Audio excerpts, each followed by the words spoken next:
The Rams lose to the Dolphins 14-10 in the final minutes of the fourth quarter with Bill Plaschke and Gary Klein. I'm Lindsay Theory for the Los Angeles Times. Bill, it's almost like these Rams find a new way to lose. Jeff Fisher said this was among the most disappointing losses he's ever suffered, and boy, was it disappointing for the defense. Well, it was disappointing from my vantage point. It was Jared Goff's first start. Don't forget, we talked about this all week. His first career start, number 1 overall draft pick. And it was like he wasn't there. It was like Tom Brady could have been the quarterback of this team, and they still would have lost the game. They didn't let Jared throw the ball long. They didn't let him take a chance. They were very conservative. They played not to lose all the way to the final 6 minutes in which they completely collapsed and lost. This is on the Ram coaching staff. It's on the Ram playbook. It's on the Rams to it's a failure complete throughout the team, I think. And the fans do it. The loudest chant in the crowd at the end of the game was defense, defense for the Miami Dolphins. The Dolphin fans out-shouted the Ram fans here. It was that bad on this rainy day. Fisher said he did not minimize the playbook for Goff. The rookie quarterback, though, he really didn't take any chances down the field, except for that game-ending play, a Hail Mary, which fell incomplete in the end zone with no Rams receivers anywhere near it. Well, the Rams haven't been able to throw the ball deep for most of the season, well, for all of the season. But we did expect to see with Goff's arm, with his size, that they would take more than the one chance that they did with Kenny Britt at one point. So there's no question. They were conservative. Everything was short. I don't know if they were playing not to lose, but they were certainly playing to put this on the back of the defense. And the defense was outstanding throughout the game. I don't know. I mean, in the end, you have to make the plays. But that defense was on the field so many times that at the end, I think it was just inevitable that they were going to crack at some point. But their defense was also reckless. Would you agree, Gary? There's a few scuffles early in the game, then late in the game, penalties killed him. Roughing the passer, late hits. But the defense, how frustrating is it to be in that position late in the game that you're back out on the field having to defend the few points that your team has put up? I know. Well, that's the way this team is. If the Rams are going to basically say defense win the game, then that defense better be disciplined. That defense better be focused and on target. And at the end of the game, they were exhausted. So my point is, why not let Jared Goff have a chance to win this game? It's his first start.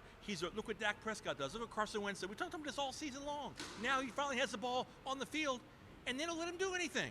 How much of this is a Jared Goff problem? How much of this really is just the Rams' offensive philosophy problem? I don't think it's a Jared Goff problem. You know, if they win this game, we're coming out of here saying, hey, the defense played great. They did just enough. They gave Goff just enough to... We'd still be pretty critical of the lack of offense. We would be critical of the play calling, but I don't think we'd be critical of Goff. He didn't turn the ball over. He had no interceptions, didn't fumble. He escaped a couple sacks. For a first start, it really wasn't that bad. They just didn't give him that much to do. I thought it was really indicative. What's the first thing Jeff Fisher said after the game in complimenting Jared Goff? He said he didn't get any delayed game penalties. That was his first compliment.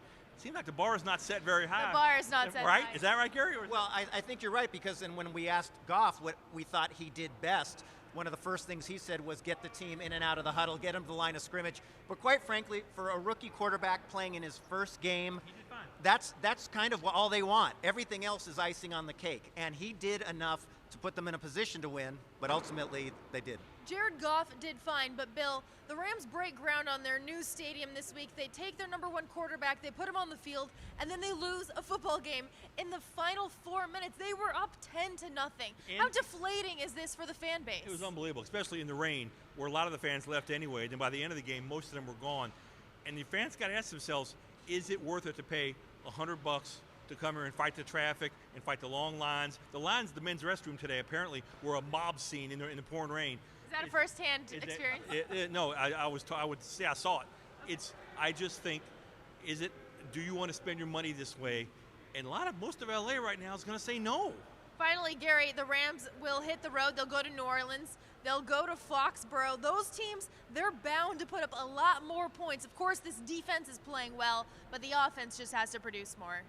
1 touchdown today. I mean, if there was something to be optimistic about, Todd Gurley got going a little bit, but 1 touchdown is not going to beat the New Orleans Saints or the Patriots or the Falcons or the Seahawks in the second time around. So I think the insertion of Goff into the lineup was an attempt to inject some life into this offense, but really it hasn't happened, and now it gets really tough. So Jared Goff was about 4 minutes away from picking up a win in his debut for the Rams. Instead, the Dolphins hand the Rams a 14-10 loss. With Bill and Gary, I'm Lindsay for the Los Angeles Times.